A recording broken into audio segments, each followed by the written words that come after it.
예수께서 오셔서 죽으신 50가지 이유 39번째 죽음의 두려움에 사로잡힌 우리를 자유롭게 하기 위해. 많은 사람들은 죽음에 대한 두려움을 갖고 있죠.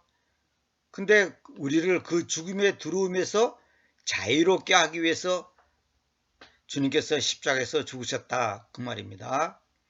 히브리서 2장 14절 이거 굉장히 중요한 구절입니다. 이 구절은 제가 다른 강의에서 여러 번 언급했던 구절인데 아주 개혁성경은 너무너무 엉터리로 되어 있습니다. 개혁성경뿐만 아니라 킹제임스 성경을 제외한 모든 성경들 다 쓰레기입니다. 쓰레기. 자 보세요. 히브리서 2장 14절 그렇다면 아이들은 살과 피에 대한 참여자들이므로 그분께서도 친히 마찬가지로 동일한 것에 대한 일부를 취하셨으니 이는 죽음을 통하여 그분께서 죽음의 능력을 가졌던 그를 즉 그 마귀를 멸망시키시며 그 죽음의 능력을 가졌던 존재가 누구냐? 마귀의 마귀. 그 마귀, 여기에 그 마귀가 누굽니까? 용이라고도 하고 사탄이라고도 하고 창세기에 나오는 왕독뱀, 그 왕독뱀이 바로 죽음의 능력을 가졌던 마귀단 말이에요. 그래서 선과 악에 대한 지식의 나무에서 나는 그 열매를 먹으니까 인간에게 죽음이 왔다는 거예요. 왜? 하나님의 말씀을 불순종하면 불순종한 그 대가가 뭐냐면 죽음이 우리에게 주어진 거예요. 근데 그 죽음의 능력을 가졌던 존재가 누구냐? 마귀단 말이에요. 마귀. 근데 여기 보면 살과 피에 대한 참여자들이므로 동일한 것에 대한 일부를 취하셨으니 그렇죠? 여기 가장 핵심이 뭐냐면 파트, 이 일부라는 단어. 이 단어가 NIV라 다른 번역들은 전부 다 없애버리고 이상하게 두리뭉실하게 말을 만들어 버렸습니다. 이게 굉장히 중요한 겁니다. 개혁성경은 이거 뭐 벚꽃 등고 이건 뭐 이게 성경 번역도 아니고 이건 뭐 무슨 참 진짜 자녀들은 헬과 육에 속았으며 그도 또한 같은 모양으로 헬과 육을 함께 지니심은 죽음을 통하여 죽음의 세력을 잡은 자 곧 마귀를 멸하시며 개혁성경은요 이 여기서 핵심적인 것이 지금 킹제임스 번역이라고 나온 것들도 전부 내가 찾아보니까 음표로 됐어요. 여기에 중요한 것이 오브가 있죠. 오브. 이게 굉장히 이게 중요한 겁니다. 살과 피에 대한 참여자들이므로 피에 참여했다 이렇게 하면 안 돼요. 동일한 것에 대한 일부를 취하셨으니 동일한 것을 취하셨으니 뭐 동일한 것 동일한 무슨 뭐 속성을 취하셨으니 뭐 이렇게 보이는데 절대 그런 게 아닙니다. 이게 왜 중요하냐면 여기서 아이들이라는 것은 뭐냐면 우리 크리스찬을 말한 겁니다. 살과 피에 대한 참여자들이므로 그분께서 친히 마찬가지로 동일한 것에 대한 일부를 취하셨으니 다시 말하면 우리가 예수님의 십자가의 죽음의 그 사건의 참여자들이에요. 근데 그분께서도 친히 마찬가지로 동일한 것에 대한 다시 말하면 살과 피에 대한 일부를 취하셨으니 이 말은 뭐예요? 주님께서는 우리 인간의 몸을 입고 이 땅에 오셨잖아요. 육체를 가지고 오셨단 말이에요. 심지어 이것도 부정하는 이 사악한 신학자들이 있어요. 일부를 취했다. 이 파트가 이게 중요한 겁니다. 그러면 예수님께서 우리와 똑같은 몸을 가졌지만은 일부를 취하셨지 모두를 취한 게 아니에요. 무슨 말이냐? 예수님의 피가 우리하고 같은 피입니까? 아니에요. 같은 피면 그분이 죄인이지. 우리는 아담의 피를 받았지만은 예수님은 하나님의 영, 다시 말하면 성령으로 그 거룩한 영에 의해서 이 땅에 오셨단 말이에요. 그분은 단순한 인간이 아니에요. 인간이지만은 우리와 똑같은 인간이 아니다 이 말이에요. 아담의 피를 가지고 있잖아. 몸은 우리가 손과 발, 이 몸은 우리하고 거의 같지만은 전체를 똑같이 가지지 않았다 이 말이에요. 다시 말하면 예수님의 피와 인간의 우리의 피하고 똑같습니까? 똑같아요? 그러면 그분은 우리의 구원자가 될 수가 없어요. 그분은 하나님이신 그분이 육체를 입고 아들의 모습으로 이 땅에 왔단 말이에요. 그 어떤 사람들은 예수님이 사람의 아들은 되어도 하나님의 아들은 아니다 이렇게 부정하는 사람들이 있어요. 그건 완전히 마귀 소리입니다. 그분이 하나님이신 그분이 인간의 몸을 입고 와서 사람의 모습을 가지고 오셨지 그분이 사람의 아들은 되어도 하나님의 아들은 아니다. 하나님의 아들이 아니다는 것은 그분의 신성을 부정하는 거예요. 다시 말하면 그분이 하나님으로 오셨다는 것을 믿지 않는 거예요. 그러면 그는 완전히 이단입니다. 일부를 취했다. 일부. 다시 말하면 아까 말했지만은 살과 피, 뼈 모든 것의 전체를 우리 인간과 똑같이 가지지 않았다는 말이에요. 가장 중요한 게 뭐냐? 피. 생명은 피 안에 있거든. 피 안에 있거든요. 근데 예수 그리스도의 그 피와 우리의 피가 똑같지 않다는 거예요. 왜? 그분은 완전한 사람이고 완전한 하나님이란 말이에요. 그분이 완전한 사람이 아니다면 구원자가 될 수가 없어요. 아니 죄인이 죄인을 어떻게 구원합니까? 아니 둘 다 구덩이에 빠졌는데 누가 누구를 구원시킨단 말이에요. 구덩이에 안 빠진 죄의 구덩이에 안 빠진 존재가 구덩이에 빠진 인간을 건져내야지. 그러니까 예수님을 우리 사람과 똑같은 존재로 생각하면 안 돼요. 다시 말하면 피가 다르단 말이에요. 피가 생명이 다르다는 거죠. 그분은 죄인이 아니에요. 아담의 피를 받지 않았어요. 이는 죽음을 통하여 그분께서 죽음의 능력을 가졌던 그를 즉 그 마귀를 멸망시키시며 그 다음에 여기 쭉 내려가서 죽음에 대한 두려움을 통하여 자기들의 모든 일생이 속박 신세에 종속하였던 자들을 구출하시려는 것이었습니다. 그러니까 죽음에 대한 두려움을 통하여 자기들의 모든 일생이 이제 우리 인간의 모든 일생이 속박 신세에 종속하였던 자들을 구출하려는 것이었습니다. 그러니까 예수께서 십자가에 죽으신 이유 중에 하나가 뭐냐? 죽음의 두려움에 사로잡혀서 완전히 마귀한테 사로잡힌 사람들, 그런 사람들을 해방시키러 왔단 말이에요. 그래서 사람들이 죽을 때 그 임종하는 모습을 많이 본 사람들이 하나같이 그 얘기하잖아요. 구원받은 사람들은 죽음의 두려움이 없어요. 죽을 때 편안하고 그 시체가 아주 편안하고 심지어 미소를 짓고 있어요. 미소를 짓고 있다고. 근데 이 죽음에 대한 두려움에서 벗어나지 못한 사람들은 마귀가 죽을 때는 그 영안이 열리거든요. 끌고 가니까 두려워가지고 발악을 하니까 얼굴이 찌그러지고 인상이 찌그러지고 몸이 뒤틀어지고 눈이 뒤집어지고 그런단 말이에요. 막 죽음에 대한 공포 두려움 때문에 막 벌벌벌 떨고 막 무섭다 그러고 그거는 벌써 구원받지 못했다는 거죠. 그러나 이 갈라디아서 4장 4절 같은 거 이 대표적인 한 구절만 보낼게요. 그러나 그 시간에 충만함이 오게 되었을 때 하나님께서는 여자에게서 만들어지신 곧 그 법, 다시 말하면 율법을 말한 거죠. 그 법 토라 아래에서 만들어지신 자신의 아들을 내보냈었으니 그렇죠. 이게 참 이 번역이 이 만들어졌다는 것 갖고 내가 여러 번 강의했는데 여기서 내가 이거 참 읽어드릴게요. 여자에게서 만들어졌다는 말이 무슨 말이냐? 이미 존재하여 계셨지만 보이지 않는 존재가 보이는 존재로 나타나게 된 것을 만들어졌다고 표현하는 것이다. 그러니까 요한복음 1장 14절 말씀이 육신이 되어 계획성제 그리 되는데 그게 틀렸다고 제가 말씀드렸죠.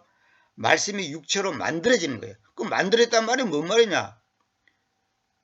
보이지 않는 존재가 보이는 존재로 나타나게 된 것을 만들어졌다고 표현하는 것이다. 우리도 그잖아요. 의자를 만들라고 하면 의자가 없었어.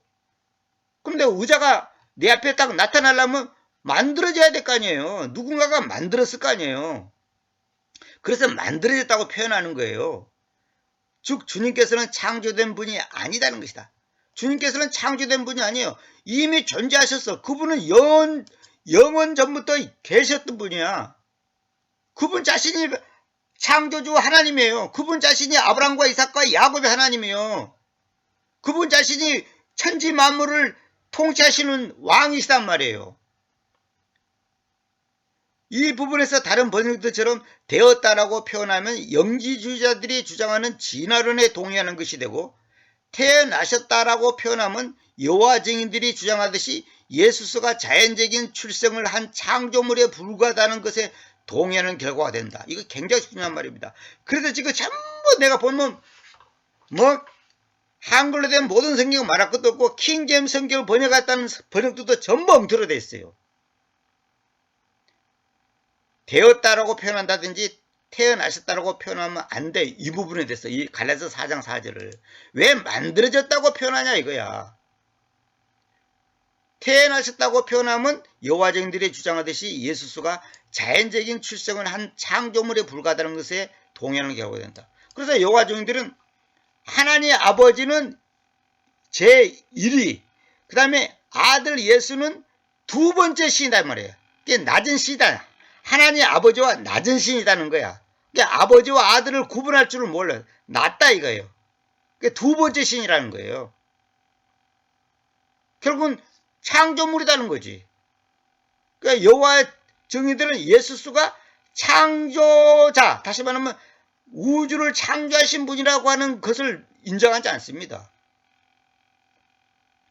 영지주의란 말이 뭐냐면 여기 간단히 적어놨죠. 육체 안에 갇혀있는 사람의 혼을 구원하는 것이 구원인데 그 혼을 구원하려면 특별한 지식이 필요하니 이 지식은 신비한 체험을 통해 오는 것이고 이 체험은 천사들과의 교통을 통해서 온다고 믿었다. 이 사상은 유대교, 신비종교, 그리스 사상 등이 혼합된 것이다. 그리고 사탄은 거기에다가 바알이 뭐냐 다산과 풍요를 말한 겁니다. 바알 사상과 만몬, 기복신앙, 번영신학 이걸 말한 거죠. 만몬 사상을 더하여 로마 바티칸을 탄생시켰다. 그러니까 이 로마 바티칸의 뿌리가 다 이렇게 되는 거예요. 카톨릭 사상은 돈으로 세상을 지배하는 것이다.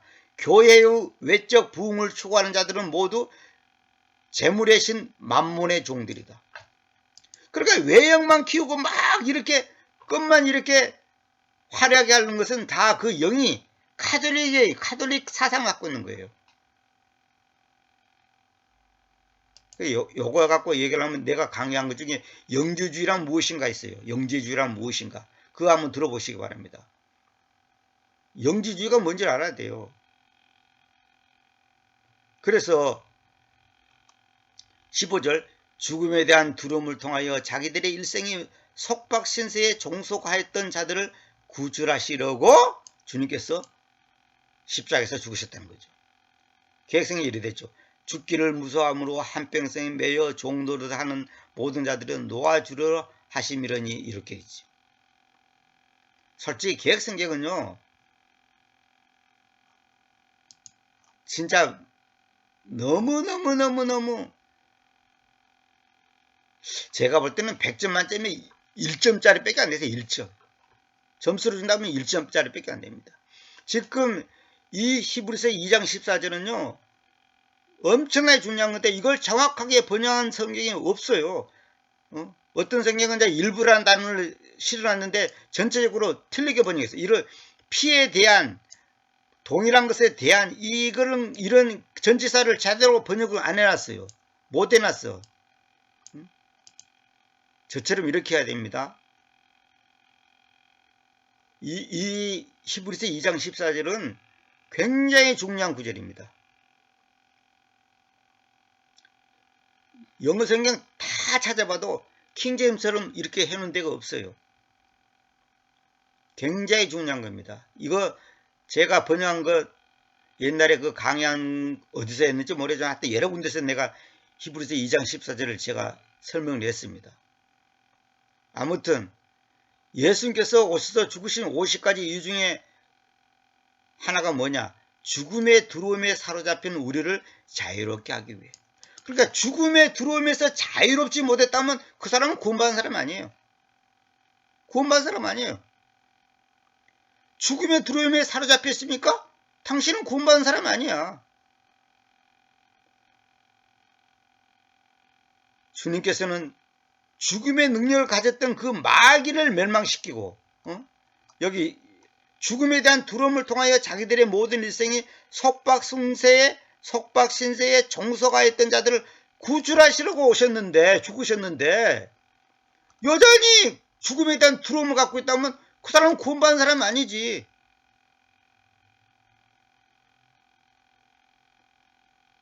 그래서 많은 사람들이 심지어 수십 년 신앙생활을 했다는 사람이 죽을 때 두려워서 벌벌벌 떨고 하나님을 원망하고 하나님이 어디 있어? 하나님이 있다면 나를 이렇게 할 수 있어? 내가 평생을 예수 믿고 헌금도 많이 하고 엄청나게 봉사도 많이 하고 했는데 나를 암으로 죽게 할 수 있어? 이렇게 하고 두려움에 쌓여 있으면서 죽었다는 사람을 제가 많이 들었거든요. 그런 얘기를 많이 들었거든요. 심지어 뭐 생명 진리 뭐 어쩌고저쩌고 하는 사람들도 죽음 앞에서는 죽기 싫어하고 막 벌벌벌 떨고. 죽음이 축복이요. 여러분들 아래 주 안에서 죽는다는 복되다는 말이 안 들어가서 주님 안에서 죽는 자, 다시 말하면 구원받고 죽는 자라면 죽음 자체가 저주가 아니에요. 복이에요. 복. 다시 말하면 이 나그네 같은 이 인생길에서 텐트 치고 있는 이 인생길에서 인생의 삶에서 영원한 세계, 지금 우리가 사는 거는 이거는 모형이라 모형. 응? 모형이란 말이에요. 모델하우스다. 모델하우스. 어떤 사람 만약에 모델하우스에서 있는 사람을 갖다가 저도 그 아파트 짓는 거 보니까 모델하우스를 짓더라고요. 보니까 똑같이 지어요. 근데 어떤 사람이 이제 아파트로 완성되고 모델하우스 나와서 진짜 집으로 갑시다 그러면 그거 싫어하는 사람 있어요? 그 싫어하는 사람이 있다면 그 정신병자지 그거. 이 땅에서 우리가 지금 사는 것은 모델하우스에서 임시로 사는 거예요. 임시로. 영원한 세계에 가기 위해서 하나의 준비 시간이에요. 준비 시간. 이 준비 기간을 어떻게 보내냐가 그 영원한 운명이 결정되는 거예요. 우리가 사는 거는 이거는 그림자에 불과한 거예요. 그 권투 선수 보면 오픈게임이라고 그러죠. 오픈게임. 본게임 앞서 그 하는 것이 오픈게임이라고 그러잖아요. 우리는 오픈게임을 하고 있는 거예요. 그래서 우리는 순례자요 나그네단 말이에요. 근데 이 땅에서 영원히 살 것처럼 꿈을 꾸고 있다면 그 사람은 구원받은 사람이 아니에요. 죽음에 대한 두려움을 갖고 있다. 그 사람은 구원받은 사람 아니에요. 절대로 아니에요. 아니 애써 내가 지금 저 다리 밑에서 지금 텐트 치고 춥고 배고프고 살고 있는데 어떤 사람이 아이 좋은 아파트 지금 준비되어 있습니다. 거기 갑시다. 그러면 아이고 할렐루야 그러고 따라가야지. 아 싫어요 나 여기가 좋아요. 그러면 그 모자란 사람 아니에요? 가끔 왜 텔레비 보면 세상에 이런 일을 보면 산속에 움막 젓고 사는 사람 뭐 다리 밑에서 그냥 진짜 거지처럼 사는 사람들 있잖아요. 그러면 이제 불쌍하니까 그 복지과에서 나와가지고 그 사람을 위해서 이제 이렇게 살게끔 집을 마련해 준단 말이에요. 그래도 그걸 가기 싫어하는 사람이 있어요. 왜? 이 대인 기피증, 그 어떤 그 뭐랄까 어떤 그 마음의 두려움을 갖고서 가기 싫어하는 사람들이 있어요. 그게 이제 정신적으로 문제가 있는 거죠. 그래서 잘 달래가지고 걱정하지 말라고 하면서 이제 그렇게 서서 달래고 하면 그 다음에 이제 집에 가면 나중에 그냥 너무 좋다고 그냥 이렇게 좋고 깨끗한 집에 좋은 이불에 추위 걱정 더위 걱정 없이 너무 좋다고 나죠. 그분들이 이제 정신적으로 문제가 있어요. 물론 경제적으로 어려움이 있어서 어쩔 수 없이 사는 사람도 있지만은 대부분이 정신적으로 문제가 있는 사람들이 거기 살고 있어요. 그리고 공무원이 와서 좋은 집에 살게끔 해준다 해도 싫다는 사람이 있다니까. 그건 이제 정상이 아니지. 그거는 우리도 마찬가지예요. 아 주님께서 날 천국으로 데려가겠다는데 아 싫어요 천국 싫어요. 나 이 땅이 좋아요. 내가 지금 50년 동안 모은 돈 갖고 아파트 사는데 여기서 살아야지 무슨 천국이냐고. 나 싫어. 예수님이 누구 마음 맞더라 예수님이 이번 달에 온다 그러면 아 싫어 예수님 늦게 오세요. 내가 좀 멋있는 집에서 잘 살고 폼 좀 잡으려 했더니 예수님 오시면 싫다고. 기독교 중에 그런 사람이 있다니까. 자기는 예수님 오는 걸 싫대. 왜? 여기서 지금 풍요롭게 잘 사고 잘 먹고 잘 사고 폼 잡고 있는데 예수님이 와버리면 다 꽝이잖아요. 그러니까 그거는 신앙이 없어서 잘못된 거예요. 근본적으로 잘못된 거예요. 그래서 죽음에 대한 두려움을 갖고 있다. 그러면 그 사람은 정상이 아닙니다. 많은 사람들이 내가 수많은 사람 얘기 들어보면 다 두려움을 갖고 있어요. 두려움이 없는 것 같이 하지만은 그 두려움을 잊어버리기 위해서 술도 먹고 마약도 하고 골프도 치고 막 여기저기 막 정신을 그다 뺏기는 거예요. 안 그러면 불안하거든. 돈이 많아도 불안해. 죽음에 대한 두려움을 갖고 있으니까 어딘가에 몰입을 해야 돼. 그래서 화투도 하고 술도 먹고 여기저기 이상한 쾌락에 다 빠지는 거예요. 그 두려움을 없애기 위해서 그런 거예요. 왜 술 먹고 저는 술에 취해서 자본 적이 단 한 번도 없으니까 잘 모르겠습니다만은 말을 들어보니까 술 먹고 할 때는 기분이 좋고 다 잊어버린 거야. 다 그냥 다 잊어버리고 그냥 기분이 황홀하고 그냥 너무너무 좋다는 거예요. 그리고 술 깨고 나면 어떻게 되죠? 허전하고 여전히 괴롭지. 그래 연예인들이 술 먹고 막 이렇게 쾌락에 빠진 것이 다 그래서 그런 거예요. 밖에서는 막 박수 받고 인기 좋아도 집에 오면 허전하고 외로운 거예요. 그래서 술을 안 먹으면 잠을 못 자는 거예요. 예수께서 오셔서는 우리의 이 죽음의 문제, 우리의 삶의 이 공허함을 갖다가 완전히 해결해 준단 말이에요. 정말 우리가 얼마나 큰 복을 받고 있는지 모릅니다. 그래서 히브리서 2장 14절은 너무너무 중요한 구절이에요. 이거 제가 하여튼 다른 강의에서 여러 번 열변을 토한 적이 있어요. 저도 기억이 안 납니다. 하도 많이 500개가 넘게 해놓으니까 기억이 안 나는데 이 번역을 정확하게 이렇게 해야 됩니다. 이렇게 번역 안 하지 않고 지금 기존의 번역들 전부 엉터리로 됐어요. 하나도 제대로 된 번역이 없어요. 여기 오브 같은 거 이거 정확하게 번역해야 됩니다. 자, 오늘은 여기까지만 하고 또 다음 시간에 뵙겠습니다.